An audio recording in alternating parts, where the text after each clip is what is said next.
सातत्याने या महामार्गावर अपघात होत आहेत, प्रयत्न होत आहेत रोखण्याचे, परंतु आपण कुठेही बघतो म्हणजे सातत्याने अशा लोकांचे दुर्दैवी मृत्यू होत आहेत. आज सकाळीच ती दुर्दैवी बातमी आल्यानंतर मी ट्विटही सकाळी केलं आहे.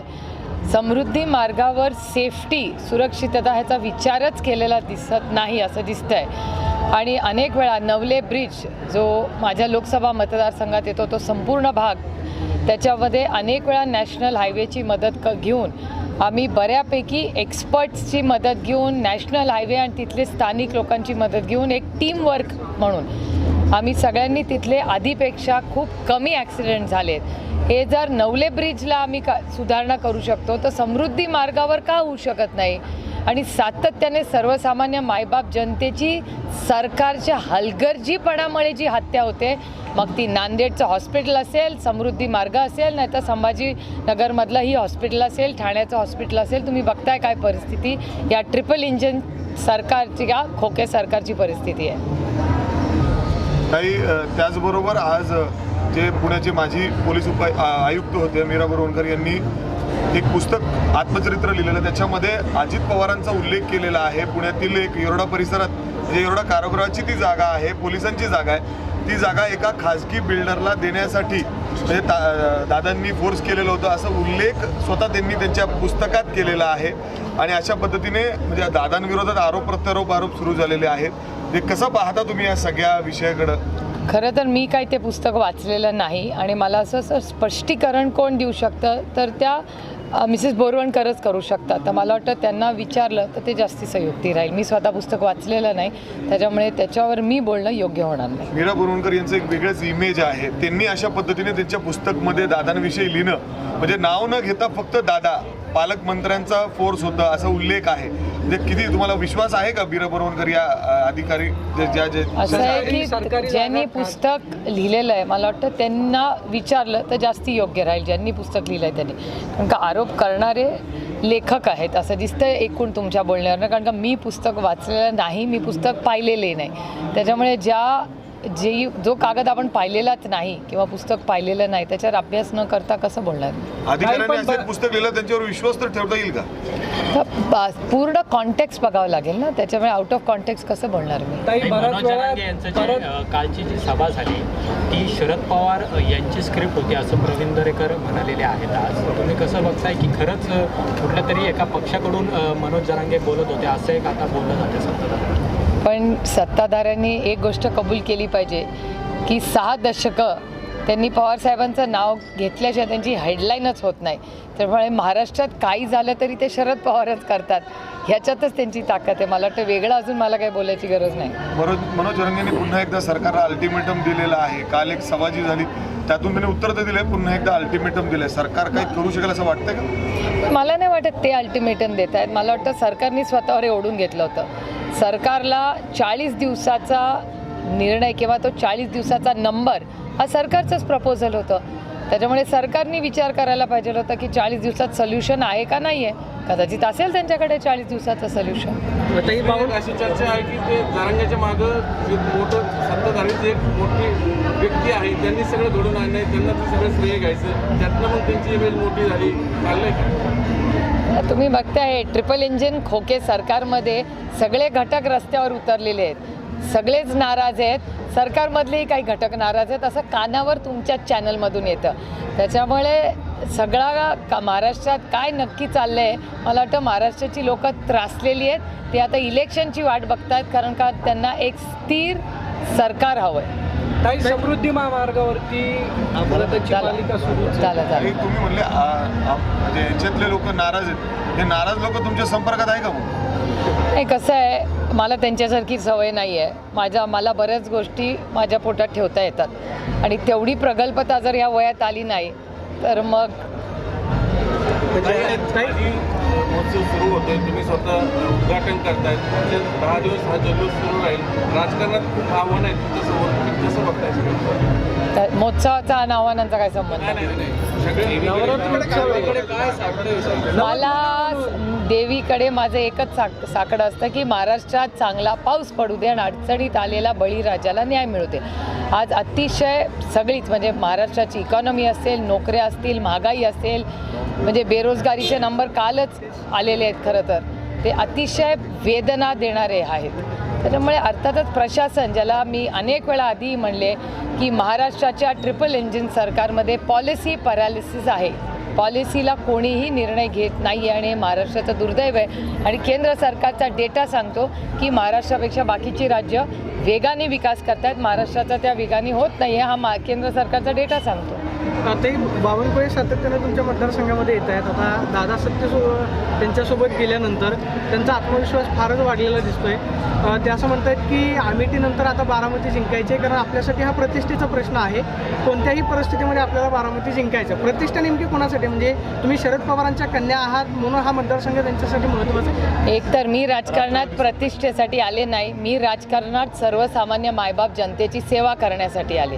ह्याच्यात प्रतिष्ठा कुठे आली? त्यांच्यासाठी प्रतिष्ठा असेल, माझ्यासाठी सेवा आहे. आणि मला असं वाटतं का लोकशाहीमध्ये विरोधात कोणीतरी लढणार ना, आणि लढलंच पाहिजे. त्यांच्यासाठी दडपशाही आहे, पण आमच्या मनात अजूनही लोकशाही आहे ना. तुम्हालाच टार्गेट केलं जातं ताई सातत्याने. अशा पद्धतीने प्रदेशाध्यक्ष अख्खा महाराष्ट्र सोडून तुमच्याकडे प्रत्येक गावागावात जाऊन त्यांचे छोटे छोटे सभा आहे ते होत आहेत. त्यांचं माझ्यावर विशेष प्रेम असेल, त्याच्यात गैर काय? तुम्हाला काय वाईट वाटतंय? तुमचे आधीचे सहकारी हसन मुश्रीफ असं म्हणतायत की अजितदादा सुप्रियाताईंच्या विरोधामध्ये प्रचार करतील. सुनेत्राताईंच्या नावाची सुद्धा चर्चा आहे की त्या मतदारसंघामध्ये भाजपकडून त्यांच्या नावाचा विचार केला जाऊ शकतो.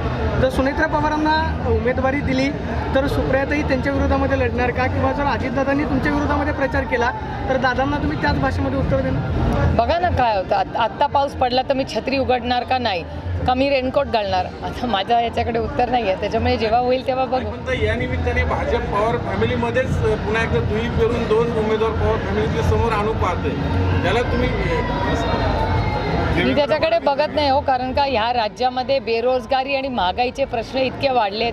कोथिंबीर जी मोफत मिळायची भाजीवाल्याकडे गेलं तर ती 400 रुपयाची झाली आहे. आता त्याचा विचार करू का हे काय गॉसिप करू? मला गॉसिप करायला वेळ मिळत नाही, कारण का मतदारसंघाची फार कामं असतात आणि इंडियाची पण खूप कामं असतात आता. आणि प्लस इलेक्शन कमिशन आणि वकील आणि सुप्रीम कोर्ट तेही काम वाढले, त्याच्यामुळे मला गॉसिप करायला फार कमी होते. तर बघा, अध्यक्षपदी राखी जाधव यांची नियुक्ती झालेली आहे. खरं तर नवाब मलिक हे मुंबईचे अध्यक्ष होते, पण अजूनही त्यांच्याकडून कोणताही रिस्पॉन्स आला नाही, म्हणून राखी जाधव यांना अध्यक्षपद केलं असं जयंत पाटील म्हणाले. त्यामुळे आता चर्चा असं आहे की नवाब मलिक हे अजित पवार गटामध्ये सहभागी झालेले आहेत. तुमचं काही बोलणं किंवा असं? माझा नवाबबाईंवर एक दिवसाआड आठवड्यातून बोलणं होतंच. काही राजकीय मी त्यांच्याशी बाहेर आल्यापासून बोललेले नाही, कारण का ते मेडिकल बेलवर आहेत, त्यांना तब्येत ठीक करण्याची गरज आहे. आणि मी दरवेळीच नवाबबाईंना भेटले, मी काय त्याचे फोटो फेसबुकवर टाकत नाहीत, कारण का पवार कुटुंब म्हणजे माझं नातं हे नवाबबाईंचं हे प्रेमाचं एका भाऊ बहिणीचं नातं आहे. त्याच्यामुळे प्रत्येक वेळीच त्यांना भेटल्यावर मला काही फेसबुकवर ते फोटो टाकायला लागत नाही. पण पक्ष म्हणून ते तुमच्यासोबत असणं महत्त्वाचं आहे. पक्ष म्हणून मी नवाबबाईंकडे बघतच नाही. एक खूप संघर्ष करून नवाबबाईंचं कुटुंब कुठेतरी आता सावरतं आहे. मला असं वाटतं राजकारण बाजूला ठेवून आता त्यांचं कुटुंब आणि त्यांची तब्येत ठीक होणं हे माझ्यासाठी वैयक्तिक जास्त महत्त्वाचं आहे. काही बऱ्याच वेळा असं म्हणालात की अदृश्य शक्ती आहे, त्याच्यावर बोलताना पडळकर असं म्हणतायत की सुप्रियाताईंनाच जवळचा चष्मा लागलेला आहे. अनेक वेळा पडळकर, मला चष्मा नाही, मला बायफोकल लागलं आहे, म्हणजे जवळ आणि लांब अनेक दोन्ही. वेळा पडळकर असे वक्तव्य करण्याची काय? ते नाही मला माहिती, मी फॅक्च्युअल सांगते की मला जवळचा आणि लांबचा दोन्हीचा चष्मा लागला. I have bifocal glasses. शासकीय अधिकारी आणि सत्ताधारी मिळून शासकीय जमीन लाटण्याचा प्रयत्न करतात. त्यातलाच हा सगळा एरोड्याचा प्रकार आहे का, की मीरा बोरवणकरांनी आपल्या पुस्तकात लिहिलं? मला असं वाटतं तुम्हाला ते मिसेस बोरवणकरांना हा प्रश्न विचारायला गेले तर उत्तर माझ्याकडे कसं असेल, त्यांनाच माहिती असेल ना. बऱ्याच वेळा असे प्रकार घडलेले आहेत. हे फक्त हां, मग प्रत्येकाचं जे काय असेल ते त्या पुस्तकातून स्पेसिफिक कळेल ना. स्पेसिफिक तुम्ही विचारलं तरच मी उत्तर देऊ शकते. आता वेग कशी उत्तरं मी देणार? ताई, ललित पाटील आता जवळपास 10 दिवस झालेत त्याचं पलायन, मात्र पुणे पोलिसांच्या तो अजूनही हाती लागत नाहीये. अनेक हॉटेल असतील, सोसायटी असतील, इथले CCTV मात्र पोलिसांच्या हाती आहेत. पण ललित पाटील कुठे, हा शोध घ्यायला पोलीस अपयशी ठरतात. बोलत नाही. गृह मंत्रालयाचं कम्प्लीट फेलियर आहे. मी गेले अनेक महिने सांगते की या राज्याचे गृहमंत्री हॅज कम्प्लिटली फेल्ड. त्यांचं अपयश आहे. आणि किती म्हणजे जालन्याचीच घटना बघा ना, लांब कशाला जाता. जालन्यामध्ये ज्या अमानुष पद्धतीने महिलांवर हल्ला झाला, मुलांवर हल्ला झाला आणि किती अजून तुम्हाला घटना सांगू मी ज्याच्यातून कंप्लीट आता आपण पुण्यातच आहोत म्हणून ती कोयता गँग आधी मी कधी ऐकलेली नाही. मी या भागाची लोकप्रतिनिधी म्हणून 15 वर्ष काम करते. हे कोयता गँग हे नवीन काहीतरी प्रश्न निघाले. हे गृहमंत्री झाले की क्राईम वाढतो असा डेटा सांगतो. मी परवा नागपूरलाही गेले होते, तिथेही मला नागपूरमधले पत्रकार सांगत होते की नागपूरमध्ये क्राईम वाढला. It is the crime capital of Maharashtra. हीच व्यक्ती जेव्हा गृहमंत्री होते तेव्हा महाराष्ट्रात क्राईम कसा वाढतो, नागपूरच कसं क्राईम कॅपिटल होतं, याचा कोणीतरी एक अभ्यास केला पाहिजे मला वाटतं. याला पाठबळ दिलं जातं, शक्यता नाकारता येत नाही. म्हणजे देखील नाव याच्यामध्ये घेतलं चालू आहे.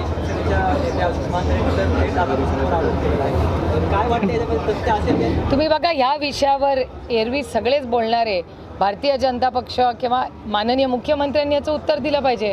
कारण का माननीय मुख्यमंत्र्यांचं गृह मंत्रालय हॅज फेल्ड हिम आणि त्यांचा आरोग्य मंत्री हॅज ऑल्सो फेल्ड हिम आणि आता एज्युकेशन मिनिस्टर पण. कारण का या राज्यात शाळा कमी होत आहेत, दारूची दुकानं वाढत आहेत. तुम्ही बघताय काय पद्धतीने सगळ्या हॉस्पिटल्समध्ये फेलियर झालेलं आहे. तसंच गृहमंत्री, त्याच्यामुळे गृहमंत्री, शिक्षण मंत्री आणि आरोग्य मंत्री कंप्लीट फेलियर. त्याच्यामुळे त्या तिघांचा राजीनामा घेतला पाहिजे माननीय मुख्यमंत्र्यांनी. जीएसटीची जी बैठक मात्र पार पडली होती, मुख्यमंत्र्यांवरतीच अपात्रतेची टांगती तलवार आहे. ते किती दिवस सत्तेवरती राहतील यावरच प्रश्नचिन्ह आहे.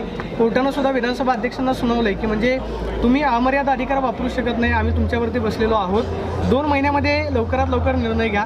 हे सरकार जाईल आणि परत एकदा दुसरे नवीन मुख्यमंत्री येतील अशी सुद्धा एक चर्चा आहे. कितपत शक्य होईल राज्यामध्ये तुम्हाला मला असं वाटतं माननीय उद्धवजी हे पहिल्या दिवसापासून सांगतायत की हे जे सरकार आहे ते घटनाबाह्य सरकार आहे. हे उद्धवजी पहिल्या दिवसापासून सांगतायत.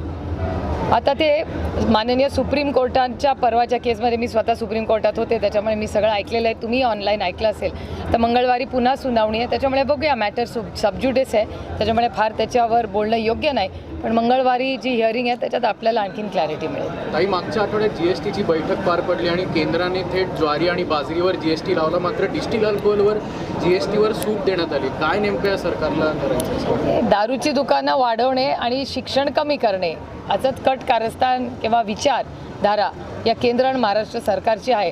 त्याच्यामुळे त्यांच्याकडून तुम्ही काय अपेक्षा येणार? आता आपका अनुभव कैसा रहा? इतना बड़ा सेट डिजाइन करने के लिए एक्चुअली मेरा नाम हेमंत बागुल है और सेट डिज़ाइनिंग कॉन्सेप्चुलाइज मैंने किया था और एग्जीक्यूशन सरपा लेकर के हमारे पास डेकोरेटर है, उन्होंने वो एग्जीक्यूट करा. ये शीश महल करने के लिए तकरीबन हमारे पास 20 से 25 लोग दिन रात काम कर रहे थे और एक महीना भर पूरा काम चल रहा था. पूरे महाराष्ट्र से ये सारी चीज़ें इकट्ठी की गई है. आपने देखा होगा वहाँ पे पूरे शीश वो कट करके एक एक पीसेस उन्होंने पेस्ट करके वो पूरा पैटर्न बनाया है और एक कॉन्सेप्ट था कि शीश महल बनाया जाए, इसलिए हमने वो शीश महल वहाँ पे बनाया. माता जी की जो इच्छा थी वो हमसे उन्होंने करवा के ली पूरी.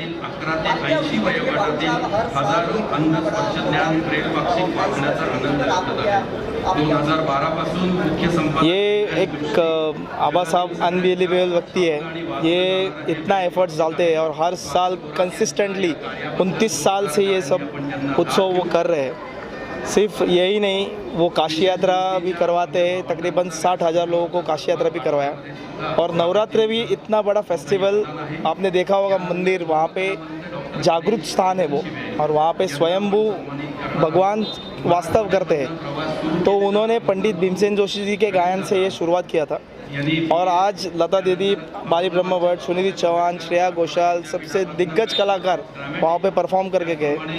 इतना बड़ा कल्चरल इवेंट पुणे में हो रहा है और इसका लोग देखने के लिए तकरीबन यहाँ पे 10 लाख लोग विज़िट करते हैं एवरी ईयर ये इवेंट के लिए. और लाइव भी टेलीकास्ट होता है, 5 चैनल्स पे टेलीकास्ट होता है, तो लोग इसका लुत्फ उठाते हैं. तो इस तरह से ये बड़ा इवेंट वो कर रहे कंसिस्टेंटली, ये बहुत बड़ी बात है.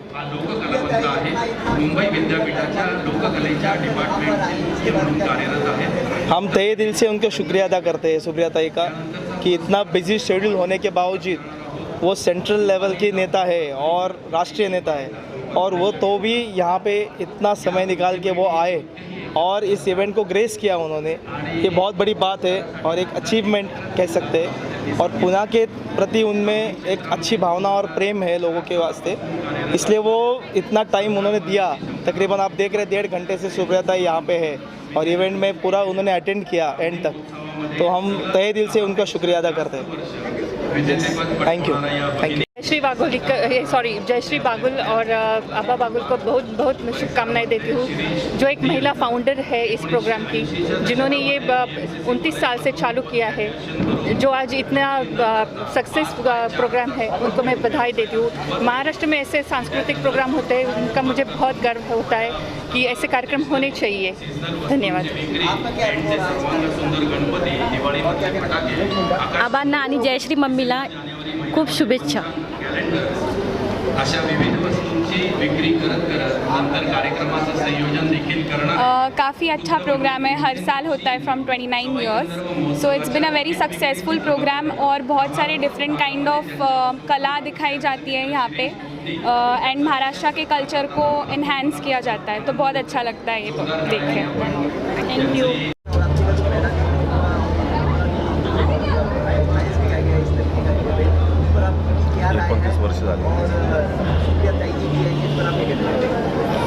आज नवरात्रि के पहले दिन पर मैं सभी भाई बहनों को शुभकामनाएं देता हूँ।